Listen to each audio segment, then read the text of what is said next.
Are you a podcaster? Maybe you've got that big idea and you're looking for a network to join. The multi-award-winning Ozcast Network can get your content to eyes and ears all over the world.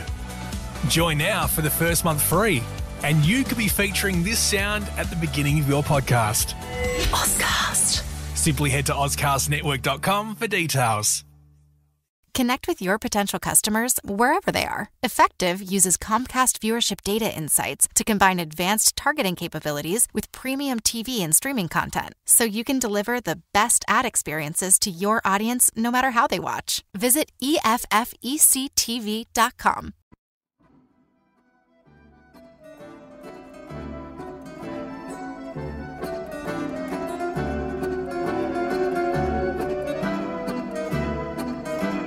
Hello world, you're listening to Strategicon, your window to all things security and foreign affairs.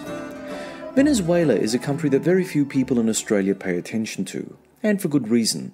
It is far removed from Australia's area of strategic interest, our focus being almost exclusively on Asia, and dare I say even more specifically on the People's Republic of China, Japan and South Korea, three of our top trading partners.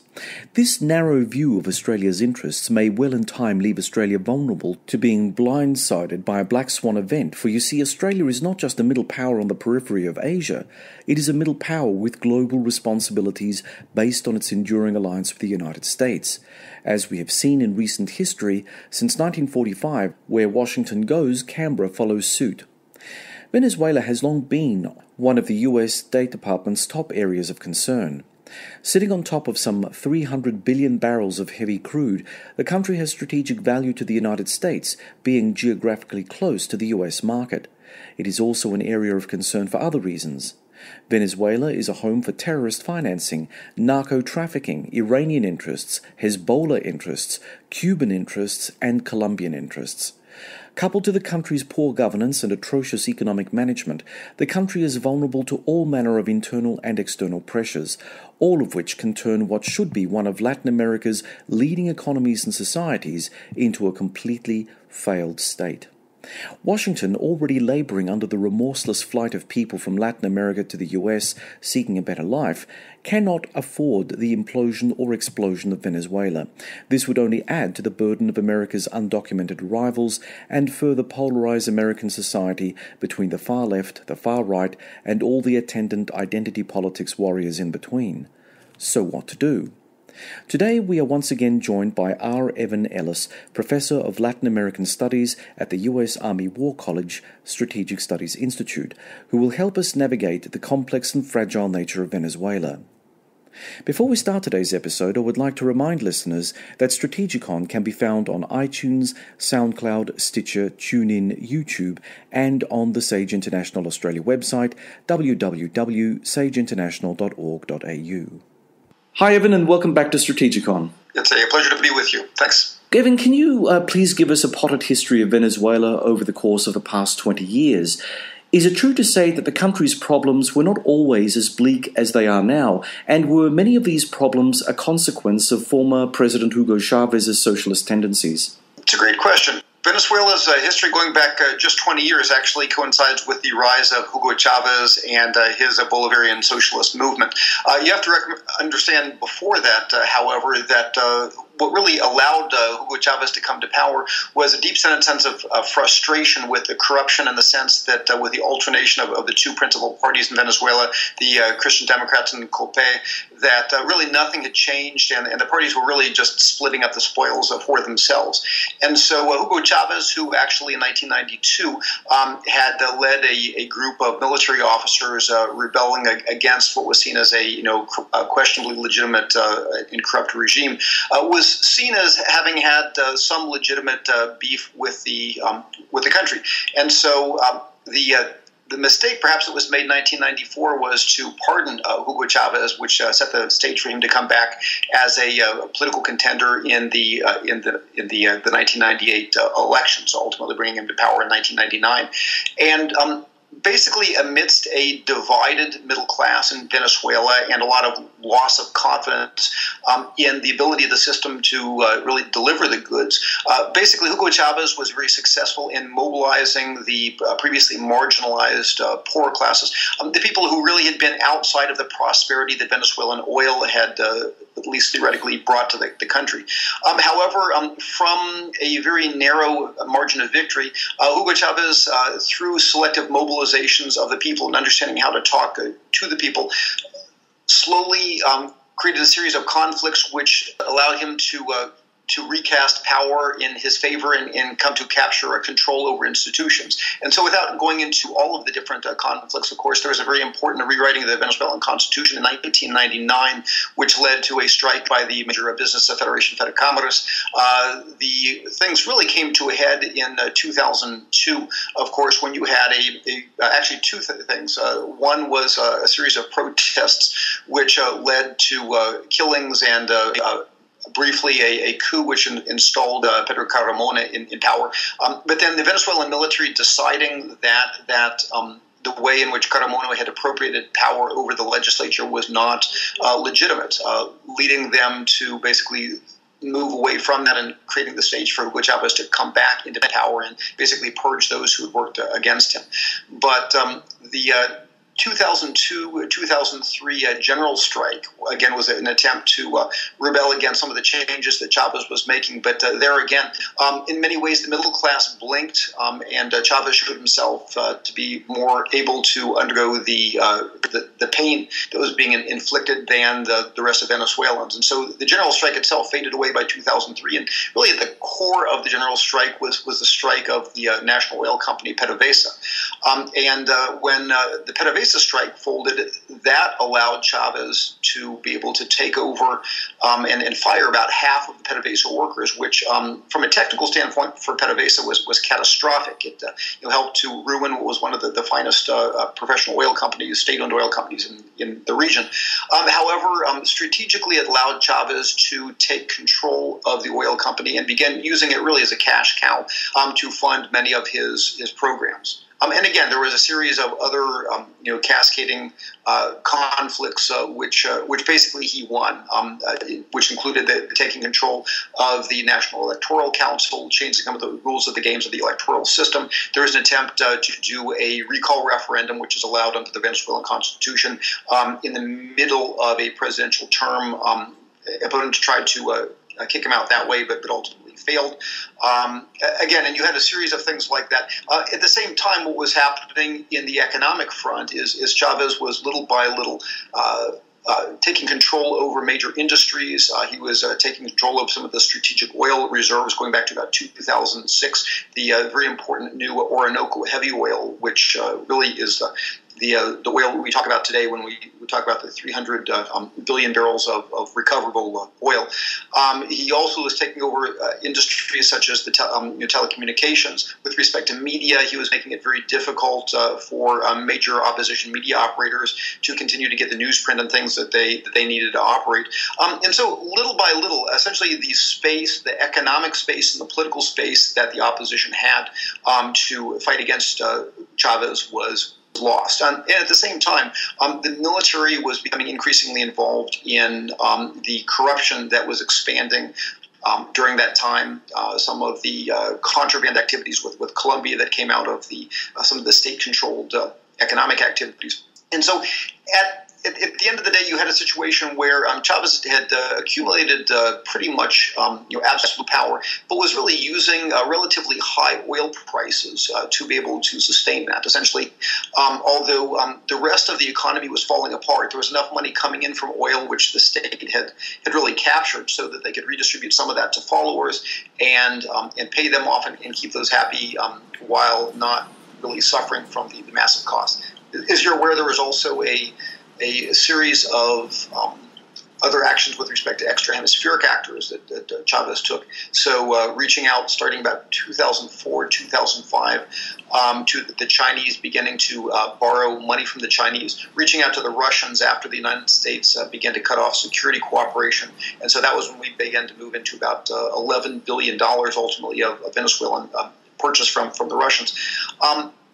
And again, so without getting into every detail of the story, Chavez had really accumulated fairly significant power when, at the end of the day, it was ultimately cancer and the botched treatment of his cancer by the Cuban doctors that ultimately ended up costing his life. And, of course, the question was, there were really two types of people who followed Chavez. There were those who were considered the loyalists and the ideologues, so people like Maduro, but also people like Ellis, but at the same time, people like Diaz-Cabello, who were really more of what they called the bully bourgeoisie, called them the more pragmatic criminals who were really profiting from the regime, and some would say was the true power.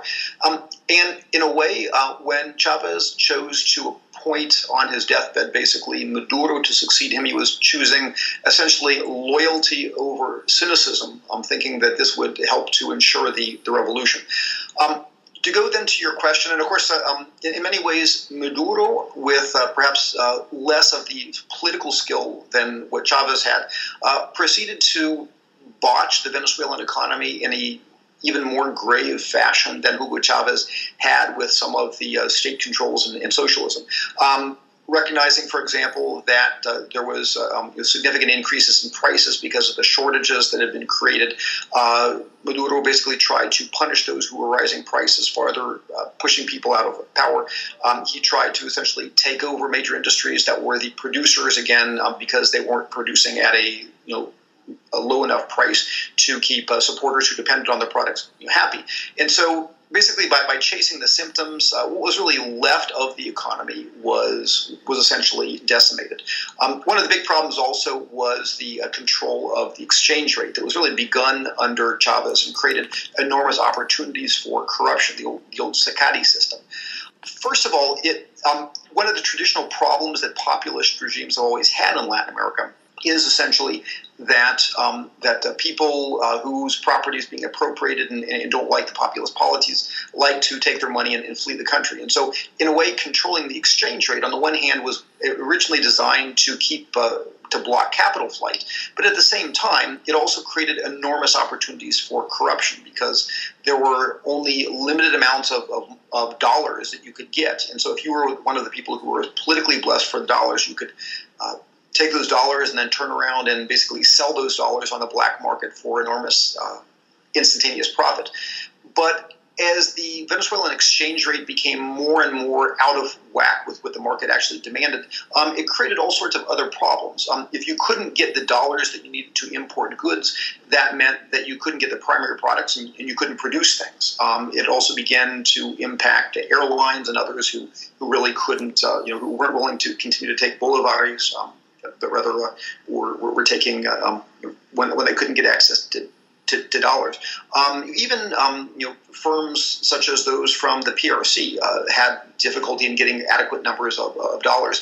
And so at the end of the day, it was this combination of initially anti-private sector policies, but in the end, distortions such as is the control over the exchange rate and really really destructive, nonsensical attacks on what remained of the private sector, which really decimated what remained of the economy. And of course, at the same time, you had on the oil sector, which was the one cash cow that generated foreign exchange revenues, you had a situation in which the oil production was neglected because they were basically paying off supporters with the funds from the oil rather than putting it back into the sector, and they were mismanaging things like the maintenance of wells, which meant that little by little old production was declining, new production was not coming online, and when oil prices began to fall from some of their historic highs, at one point in time they were actually $140 a barrel, as you know, that really created a cash crunch. And so by the time we get into the later parts of Maduro's regime, you move to a situation in which the economy has been completely decimated. The trickle of funds that was basically oil revenue is becoming a smaller and smaller trickle. They are running around to rob Peter to pay Paul with that, trying to postpone the payment of different loans and creditors. They're stretching out payments for suppliers because when you stop paying oil suppliers, they stop doing the things that keep your oil production from going forward. And the situation we're in now, frankly, is that the situation has collapsed so far in terms of the oil production that Venezuela has defaulted on almost all of its obligations, and it just has a small trickle of oil which is being used to pay a minimal amount of the things that need to keep the government running. So in many ways, yes, the policies of Maduro took an already bad situation caused by popular socialism and made things an order of magnitude worse. And so that's a little bit longer than perhaps the explanation you're looking for, but it's a real tragedy. What should be one of the wealthiest countries in the region, what has happened through just such systematic and prolonged mismanagement. Has Maduro's 2017 vote on a national constituent assembly had a negative effect on public perceptions of his government? Absolutely. There was always a small fraction of people in Venezuela, especially his supporters, who wanted to believe that there was democratic legitimacy behind Venezuela. The pent-up frustration caused the opposition, then united under the MUD, to be able to win really a 2/3 veto supporting constitution-changing majority in the parliament. And so there was a series of machinations that Venezuela began doing to avoid that impairing the power of the government. First, they used the control over the Supreme Court, as you know, to block 4 critical senators from being seated, which effectively took away the ability to make constitutional changes and do things with the 2/3 majority because they no longer had the 2/3. But then also using the Supreme Court, they began declaring item after item of the assembly unconstitutional. And so really by the time you get to the election of this alternative assembly, you had already had a pretty ugly fight over really using the Supreme Court in almost an undeniable way to just override the will of this popularly elected assembly. So when they then turned around and elected a second assembly with very questionable voting rules and basically used that to name itself to supplement the previously existed assembly, I think for many people other than the people in government themselves and the people who were echoing Maduro's line because they were essentially dependent on the government out of fear because they were receiving food rations, or just from the very hyper pro Maduro barrios or the Colectivo organizations. So except for a very small handful of people, I think that both within Venezuela and also in the region itself, even in some center-left governments, removed any possible veneer of being able to say that there was any type of real democratic process being respected in the country. Evan, how unified do you think the Venezuelan government is? The August 4 drone attack on President Maduro was highly orchestrated. Recently, Deutsche Welle reported, and I quote, "Authorities in Venezuela have arrested 2 high-ranking military officers over the alleged assassination attempt of President Nicolas Maduro, bringing the total number of detained suspects to 14. The officials identified the 2 military officers as National Guard Alejandro Perez and Colonel Pedro Zambrano." Initially, Maduro blamed the usual suspects, the US, the local far-right, Colombian interests, and a combination of all of the above. But surely this assassination attempt speaks to a far more destabilizing factor, that elements within the Venezuelan military are tiring of their country's downward spiral, and some senior people are prepared to physically eliminate him. You make actually a series of very good questions there. So let me try to disaggregate them a little bit. The first question is the degree of unity of the Venezuelan elites. And I would say that degree of unity in terms of opinions on issues is actually very, very low. I think there is a kind of a desperate forced unity of, call them a unity of thieves caught in a bank robbery gone badly.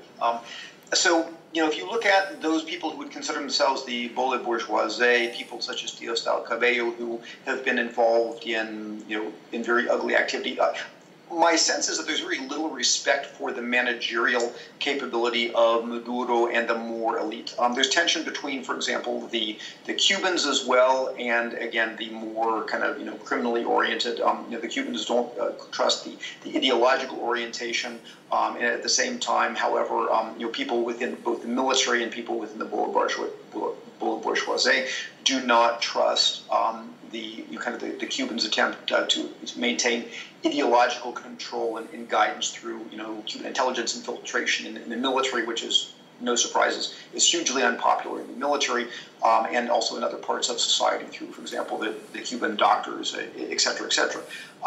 And so I would say you have a tremendous range of opinion and concern. But what unites them all is the sense that just about all major actors in the regime have allowed themselves either willingly or out of necessity to become involved and tainted by the criminal activities and thus compromised. There's a sense that the top military leadership has been engaged in profiting from the smuggling operation, hence the famous cartel of the Suns, Cartel de los Soles. You have National Guard personnel who have been doing that even at a micro level, profiting at the border. You have senior people, the family of Maduro's wife, among others, who have already been convicted, and many others involved in narco trafficking activities. You have connections to Hezbollah and other shady activities by people like Tarek al-Assami. The list goes on and on. But so the problem is many of these people have already fled to the United States and are believed to or known to be cooperating with the United States. And so, if you remember, for example, when one of the senior Venezuelan officials was named as ambassador to Aruba, and no sooner did his plane lift off from Caracas going towards Aruba, than Interpol put a red notice out for his arrest. And so you have a situation in which everyone knows what they've done, and they understand that if the regime falls, it's very likely that the U.S. and others have enough prosecutable criminal things that they're going to jail, they're going to lose their money, they're going to lose their liberty. Lula in Brazil is in jail for far less grave things. And so I think that the understanding is that there's a scramble to find a transition. I think just about everybody in Venezuela, including the Bolivarian, wants to get to a sustainable situation that is basically more competently managed, but a regime that's still going to not cooperate with the U.S. in extradition and keep everyone from the old guard out of jail.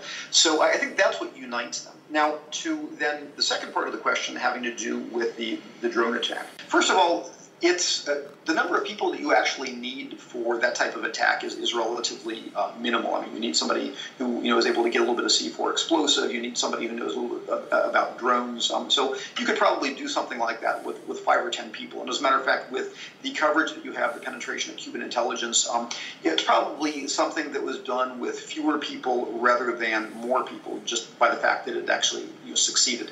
And there's really multiple. It's not clear what happened or who. I frankly find the accusations that are made by the Venezuelan government is highly unconvincing. I mean, if you look at the drone itself, it made no sense. If you wanted to have a drone attack, you wouldn't have it hovering in a relatively vulnerable way, in a safe distance away from the president, where it could very easily be shot down or exploded. That's just not a good idea if you went to that effort. The rate at which they very quickly, literally within minutes, produced information, knowing the type of chemical compound of the explosive, seeming to know, they seemed to know who was at fault even before they had begun the investigation. And so you see these entire things where it was clear. So the question was, did somebody in the government orchestrate it just to round up people? I tend to find that hypothesis is doubtful in and of itself, because there was a risk to personnel. You wouldn't need to go that far. So to me, it points that something happened and somebody was trying to send Maduro a message. If it was the opposition, I would find it relatively foolhardy by the opposition, because the best case scenario, if the opposition had been successful in killing Maduro, would have been that you would have replaced him with somebody who was basically more competent, but equally anti-democratic and nefarious. And so it would have actually been a net bad for the opposition to take Maduro out, and it would have tainted the opposition. So again, that takes me back to, was it the Cubans? Was it a wing within the opposition itself? Was it a part of the military? And so at the end of the day, I come to this message that somebody was trying to send Maduro a message, not necessarily actually trying to assassinate him.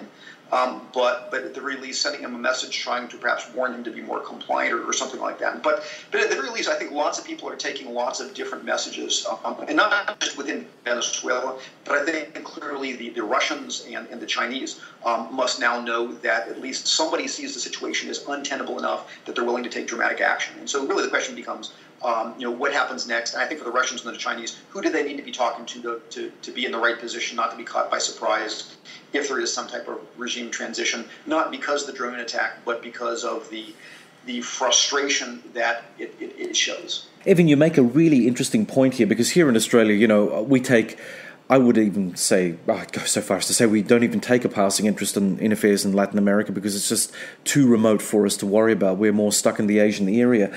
But you make mention of Cuba's infiltration of Venezuela's military establishment as well as its intelligence apparatus. We tend to forget that Hugo Chavez was really infatuated by the Cuban Revolution and was seeking allies, actively seeking allies in the region. But what we don't know, I suspect strongly, is the level to which Cuba used this as an opportunity to infiltrate Venezuela's elite.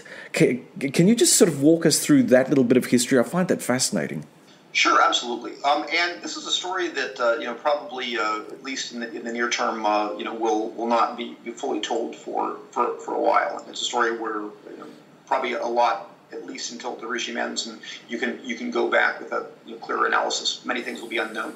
But what was clear, as you pointed out, was that Hugo Chavez was an admirer of both Fidel and Raul Castro and the Cuban Revolution, and at least was guided by that.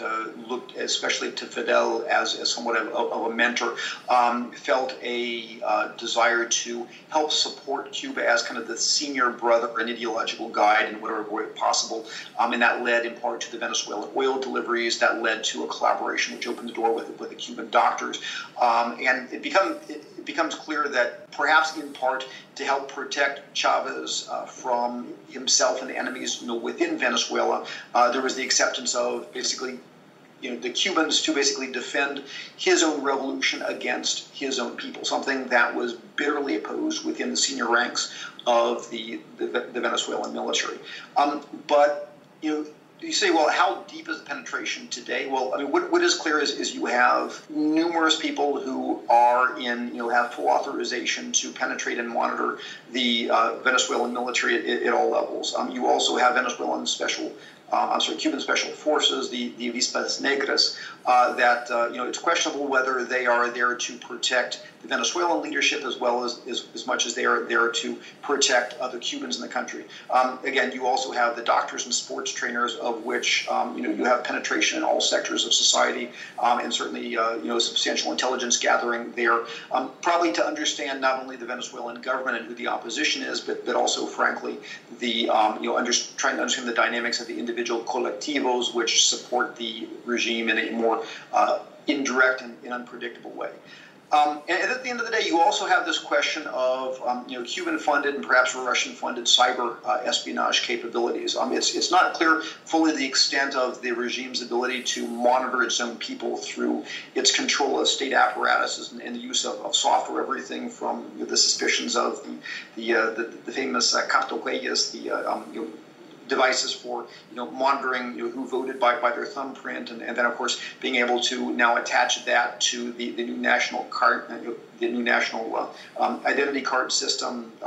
But it's clear that in many ways, much like the Chinese have done successfully in other places, much like the Russians have done successfully in other places, basically the ability to integrate databases and collect information on people and thus distribute privileges is being used as a form of not only intelligence collection involving the Cubans, but also social control. And the more desperate things have gotten, I think that social control and intelligence is becoming an increasingly critical last line of defense if you look at the number of small military uprisings that have been apparently foiled and put down, I think it just goes to show unfortunately, the effectiveness of that penetration that exists, at least within the military, if not all parts of society. Wow, fascinating.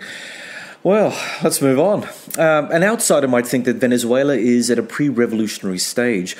Government incompetence coupled to lackluster but tyrannical leadership has seen the local currency tank, inflation skyrocket, and by all accounts corruption is the only thing keeping the government together. How long before the people of Venezuela organise and rebel? The sad irony of this is that there's always the assumption that the people get to a certain point of frustration, a tipping point, and then at that point, they stand up and the regime runs. Unfortunately, that hasn't happened in Venezuela, or at least it's happened in ways that have failed. I mean, if you look back at 2014, when you had literally 1 million or more people in the street, you had simultaneous uprisings across the country. You had, again, the repetition of that in 2017, when you had protracted week after week of sustained uprisings of people who, were basically foraging for food and waiting in line just so they could show their, protests. And at the end of the day, those things were brutally repressed by, Colectivos, by paramilitary groups. And at the end of the day, the regime did not blink. And when the military fundamentally, because of the observation by the Cubans, because of the complicity of the regime leadership that I spoke to before in corruption, basically the regime could not afford to break ranks, even though there's significant dissatisfaction among the junior officers, hence the occasional attempts at various things that you continue to see. But if the military can't break, if popular uprisings in the millions across the country can't produce change, if dramatic electing of literally a 2/3 dominated opposition Congress cannot produce change, at the end of the day, what happens is that the combination of the inability to produce change, and if you don't have arms and your opponents are highly armed and willing, to kill you, you basically leave. You leave because of the inability to produce change, and you leave because of the inability to get adequate food and medical supplies and other things for your own family. And hence, what we've actually seen is 2.3 million Venezuelans permanently out of the country, and others continuing to go out of the country on a regular basis.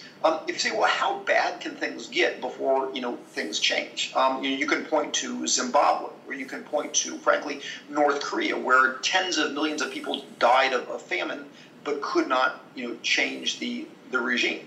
And frankly, you don't need that many people to basically pump a country's oil wealth out of the country. And so, with 1,000 Chinese oil workers and a few Russians and some Cubans in the military there to supervise things, if the rest of the Venezuelan population who inconveniently needs to be fed and opposes the regime leaves, with 100 people, you can steal the entire oil wealth of the country. And so, what's really sad and kind of scary is the proposition that there is an inherent tipping point where something has to break it at some point.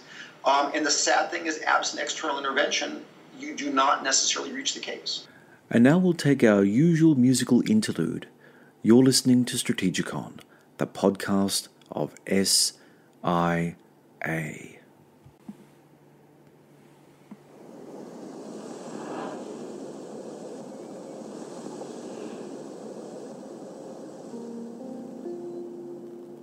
Felipe Peláez, Maluma. Yo no sé qué va a pasar, pero sé que pongo en riesgo nuestros días de amistad. Ay, no sé cómo sucedió, pero ya el papel de amigo y confidente me dolió. Y vivo pensando en ti, y sé que eso no es normal. Porque te conozco, porque reconozco que ese no fue nuestro plan. Y sigo pensando en ti, y sé que eso no es normal. Pero ya te sueño y todo lo que siento no lo puedo controlar. Solo quiero que me beses y me digas que también tú sientes lo mismo. Que no sabes qué te pasa, pero ya se te metió en el alma conmigo. Mi princesa, mi locura, mi refugio, lo que anhelo, mi mundo. Tú eres, yo te gusto, tú me gustas, solo falta que te quedes conmigo por siempre.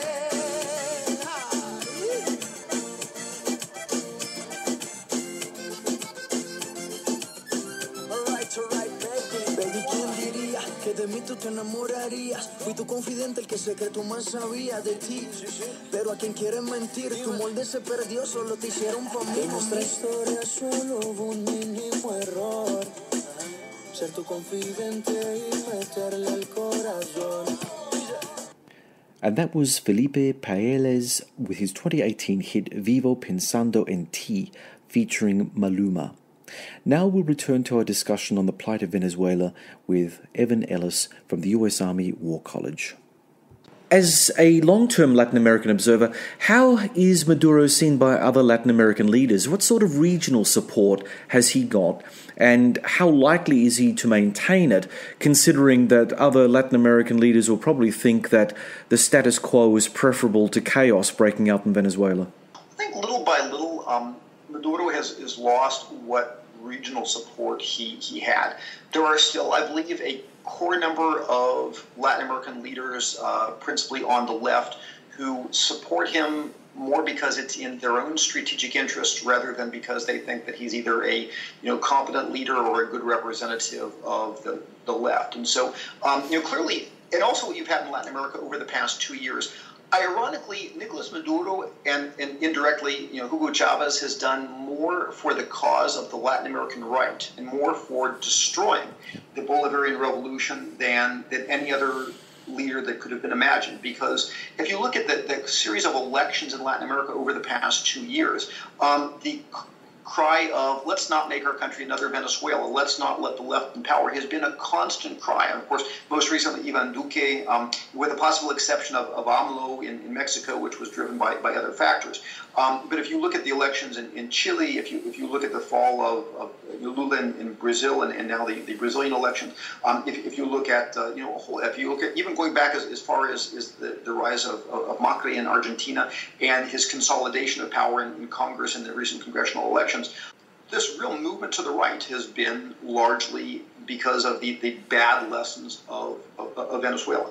But as that has happened, you also have had a new core of right-oriented leaders who are then willing to speak out. And so, for example, the emergence of what is called the Lima Group, as you're aware, it's really kind of a coalition of the willing among the subset of leaders within the OAS who are willing to really take a hard stance. I mean, again, first Kuczynski and now Vizcarra in Peru, et cetera, to the point in which a subset of the Lima Group is even now talking about taking Venezuela to the International Criminal Court over basically the human rights and crimes against humanity.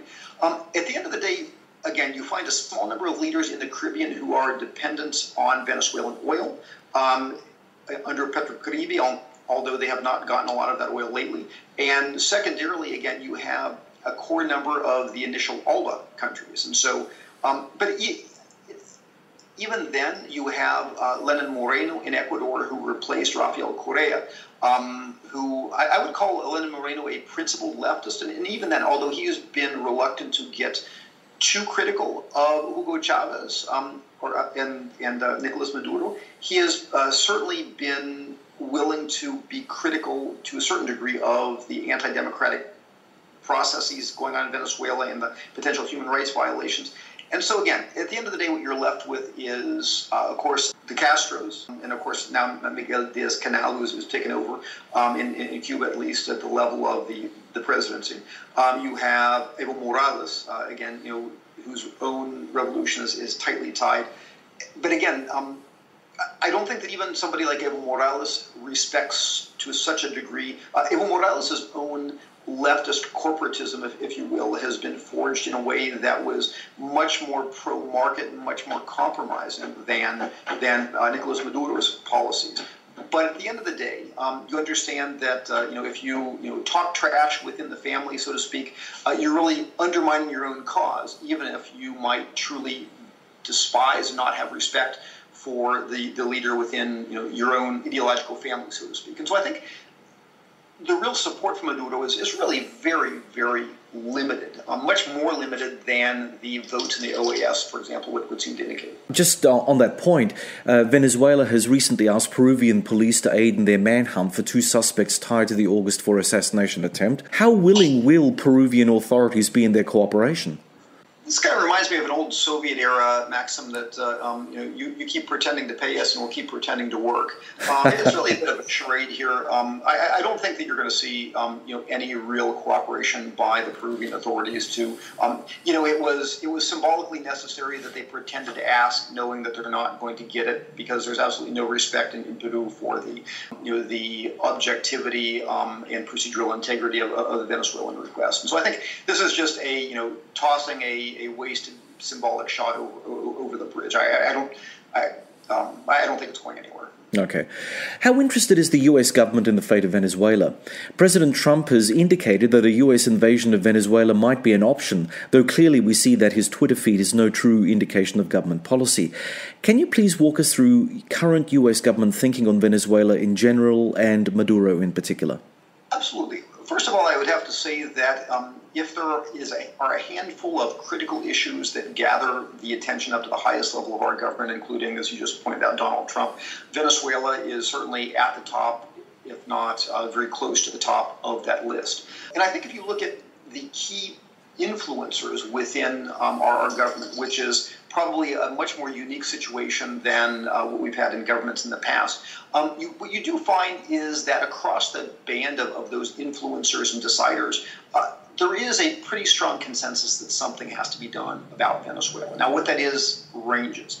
But if you look at people, for example, in the Senate, people such as conservative Senator Marco Rubio, who has been one of the kind of informal guiders of President Trump on this, as well as Vice President Pence, you see that he's been very critical, calling for that type of change. If you take a look within our government establishment, now it was true that our previous Secretary of State Rex Tillerson was very engaged on Latin American issues, and I think very critical.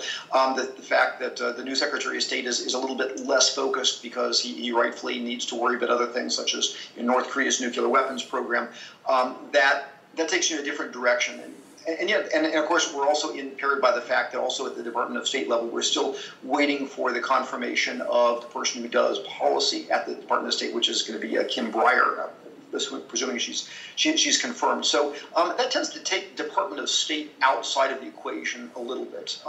Now, if you look at the National Security Council, which clearly has been important in the Trump administration, of course, if you take a look at, for example, Juan Cruz, who is very, very knowledgeable and has spoken out very strongly, and even going almost as far as President Trump, encouraging Venezuelan military to take some action. I think that you see. You get a sense of where his policy orientation is there. Clearly, in the Department of Defense, Admiral Tidd at Southcom, who has the responsibility for overseeing Venezuela and also coordinating with our regional partners about the consequences of the collapse of Venezuela, again spoke out with a great deal of concern. And I think what you see, though, is there's a difference. I think there's an understanding. President Trump often, as you recognize, tweets things off of the cuff, which represent sentiments maybe more than essentially concluded policy debates. And so there's certainly, I think, a lot of goodwill by President Trump that you've seen in that this is a horrible situation. We need to do something about it. At the end of the day, I think there's also a recognition that what that is, that right now, without a consensus that's probably doubtful to get in the United Nations, without a universal willingness of the Organization of American States, including Caribbean states, to act and go beyond rhetoric.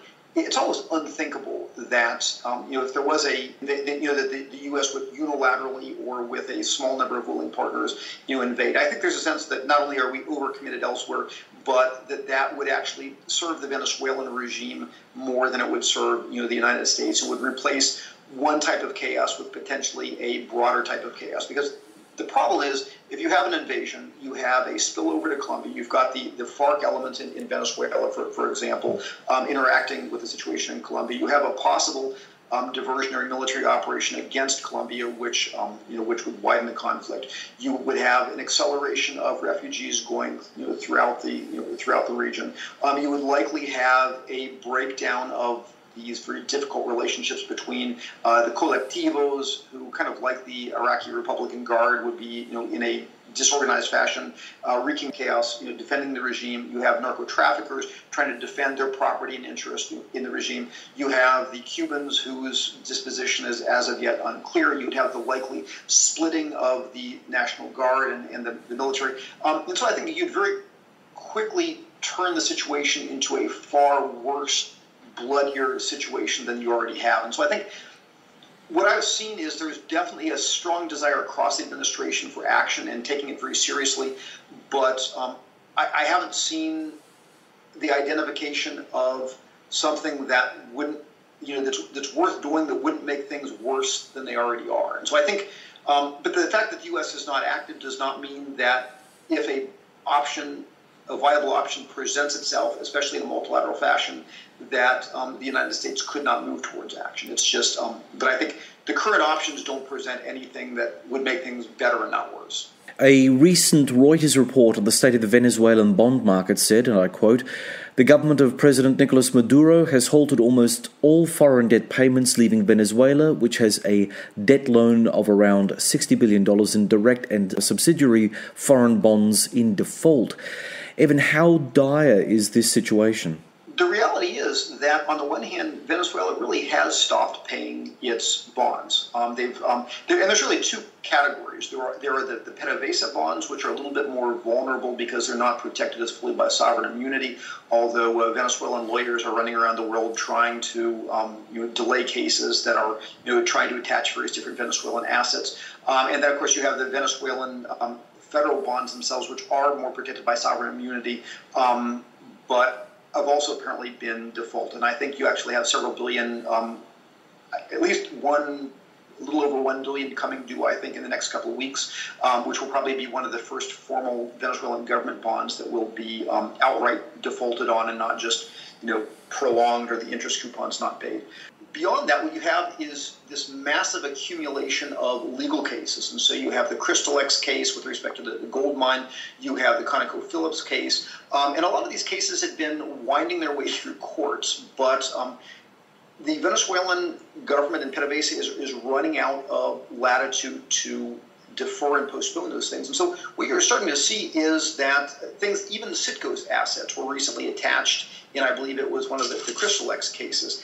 And so Venezuela is getting increasingly trapped inside of its own production complex, in that if it sends PDVSA tankers out to deliver oil to someplace else, they can be seized in foreign ports. I think there was even a case in Curacao where they tried to temporarily seize a tanker until it was permanently released and then hightailed to someplace else. And so what has happened now is you now have oil being picked up at Venezuelan ports inside of Venezuelan territorial waters by Russian tankers or other flag tankers using legal transactions that allow them to say this is no longer a Venezuelan product that can be seized. You also have both the Russians and the Chinese moving toward basically a closed oil system. So, for example, the Russians have bought the Venezuelan, the interest in the Indian oil company Essar with its Vatniar refinery, which seems to have the capability of refining Venezuelan heavy crude that comes out of Orinoco. So it seems like Rosneft seems to have a plan of basically trying to, instead of relying on refineries such as in Curacao or the U.S. Gulf Coast, where shipments can be seized, trying to basically refine oil under Russian ownership in refineries under their control. But again, what you have little by little is this legal chase of Venezuelan assets around the world that's involving courts and asset seizures, et cetera, and really an attempt of Venezuela to try to keep the country's lights on with the last dollars that they can squeeze out of the oil that they can pump out of the country. But it's a dire situation, and they're far beyond default at this point. Well, continuing on matters economic, it has been reported that Venezuela will make its domestic cryptocurrency, the Petro, an official currency alongside the existing and ailing Bolivar. How do you think this might assist Maduro's political longevity and Venezuela's economy? The most interesting thing that the Venezuela's use of the Petro shows is really the level of Russian involvement in the Venezuelan situation. It was clear that the Venezuelans did not have the technical capability to launch their own cryptocurrency. And so there was every indication that the fact that they successfully did so was only done with the help of the Russians. In addition to that, I think it's clear that if it was a true internationally exchangeable cryptocurrency, that would become a vehicle for exporting the remaining value in Venezuela out of the country. Now, that may be the case, but more likely than not, it's for allowing the elites who have hidden resources to export the things that they've already stolen and getting it to other parts of the world, rather than to make a more viable economic situation. And it's not clear whether the petro itself is fully tradable, again, in the way that suppliers would need to use it. And frankly, it's not internationally usable as well, because I think the vast majority of states have basically banned the petro, as a non-legitimate currency for use in their transactions. And so, again, it's interesting. It's symbolic. It's hoopla and follies by the Maduro administration, but I don't think it's going to buy them any more breathing room in terms of the unfolding economic collapse. In March 2017, an article appeared in Foreign Policy suggesting that Maduro has maintained Venezuela as a rabidly anti-US Latin American state, and that he was incubating ties with Iran, bringing jihadism to the US's back door. How much of this is fact and how much of this is alarmism? That's a great question. First of all, I would distinguish between the state, or at least the Maduro regime, and his people. So, Venezuelans, by and large, are some of the most pro-U.S. educated people that I've ever had the privilege to know. But the deeper point is that among the many other types of criminal enterprises and transnational organized crime activities in the region that the Chavez regime and now the Maduro regime has opened up the door to, those involving Islamic groups are one of them. And it's in multiple different axes. Axis number one is basically the Lebanese-Syrian trading networks that run through Hezbollah, but also other groups that that really involve, in part, the passing of money that gets into the hands of terrorists in the Middle East. Number two is the use of Venezuela for people largely coming from Syria and other places, being smuggled through Venezuela to other destinations, largely in Latin America, using Venezuelan passports. Venezuela, the region has gotten to the point where almost nobody now accepts Venezuelan passports because of the understood lack of control.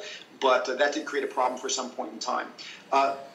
Beyond that, you also had, again, the relationship between other Venezuelan elites and, again, the Syrian Lebanese elites. And, of course, probably the kingpin there is the mafioso figure, Tariq al-Assami, among others, but certainly not the only one.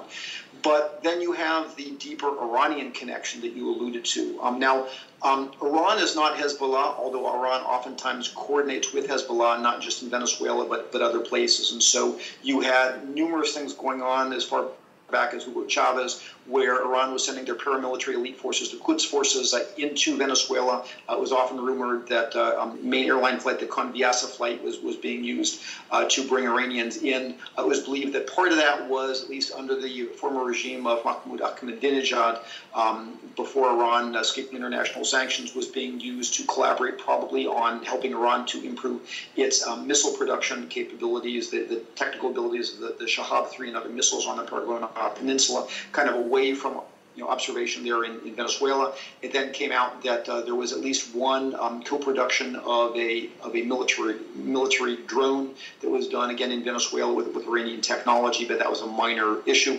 There was some talk about nuclear collaboration, although I find that relatively fanciful, since Iran has in its own country, in its own neighborhood, just about all of the unrefined uranium that it could possibly need for a bomb. It's clear that there's probably also some of the use of those flows of elite Iranian personnel for the management of terrorist networks elsewhere in Latin America. And so, again, some of the people who are believed to have come in through Venezuela may have been some of the people who ran networks to attack U.S. targets elsewhere. You have Iranian-backed clerics who are active throughout the regime, basically coming in to turn otherwise otherwise moderate mosques into more radical mosques that are involved in nefarious behavior, not just in Venezuela, although there are some major mosques there, but in other places. You have, in addition to that, the reaching out through Venezuela to the radicalization of usually isolated indigenous communities. One famous case was in the Chapare region in Bolivia, using probably Iranian mullahs, Iranian religious figures, Another was in the La Guajira region that borders between Venezuela and of course, Colombia in the north there. Another area is actually near Tenjo in the jungle of Ecuador, on the eastern side of Ecuador, just to name a few. So there are indeed multiple different kind of stirring up of trouble. Of course, you had also the use of the Iran connection through Venezuela through something that was called the International Development Bank, the BED, not to be confused with the Inter-American Development Bank, also called the BED. Basically, the Iranian BED set up in Venezuela was apparently to help the Iranians launder money through Venezuela. So you do have, again, just kind of some of the laundry list I just went through, multiple things, including but not limited to Iran, including but not limited to Hezbollah, including but not limited to other types of basically foreign terrorist financing activity through Venezuela. So it's an item of concern, but having said all of that, those are not the worst ways in which Venezuela has destabilized the region, frankly. So, Evan, finally, your assessment. Is Venezuela a failing state or is it a failed state? Bill Clinton once said, it depends on how you define is. And I think in a similar way, it depends on how you define how far must a state fail in terms of its basic functions before a failing state is a failed state. And it may be a distinction without a difference. I think, what is clear is that Venezuela is sitting on 300 billion barrels or more of recoverable oil. Basically the greatest oil wealth, that exists in the region, if not the world, has not only been singly incapable of developing and using that wealth either for the benefit of its people, but even just getting the oil pumped out of the country, something that it is not really rocket science to do. The ability to control crime, the amount of, Venezuelan jails are out of control, what they call the pranas, so basically, run the jails in ways that are even more frightening than the worst of what you see in places like Honduras and El Salvador. The way in which the military and other elites have basically become the heads of the organized criminal groups that come out of Venezuela, to the point in which, unknown flights and ships coming out of Venezuela crossing the Caribbean are immediately suspect, so suspect that some of those routes coming out of Venezuela are no longer used because they're so obvious. Venezuela is almost taken for granted as, I think Venezuela has become more of a criminal state than it has become a failed state, because at a minimal level, the criminals that keep enough of the lights on to be able to keep themselves in power in order to continue to basically loot the mineral wealth in terms of petroleum and gold and other things of the Venezuelan people. And so, ironically, at the end of the day, when Venezuela actually fails as a state will be the days in which the last of the Chavistas pack up their bags and flee because their own military and people can no longer defend them from international law enforcement. Evan, thank you very much for a most fascinating journey through a country's history and politics. And I think that, again, as we were just saying off air, I think it's a country that policymakers in Australia really need to start keeping an eye on, because if something does go wrong, our alliance commitments with the United States may very well mean that Australia will be sending some form of contribution to some sort of military intervention in the not-too-distant future. Well, look, thank you again for your time. It's a pleasure to be on the show. Thank you again. Thank you. Thanks for listening, everyone. We hope that you'll join us for our next exciting adventure through the world of geopolitics. Remember that you can subscribe to Strategicon through iTunes, SoundCloud, Stitcher, TuneIn and YouTube, and please like us on the Sage International Australia Facebook site and follow us on Twitter. We appreciate your support. Also, please comment on any of our articles and podcasts through Facebook, LinkedIn, Twitter, and of course on the Sage International Australia site. We welcome any constructive feedback that can help improve our products, and we look forward to engaging with our followers. Until next time, goodbye.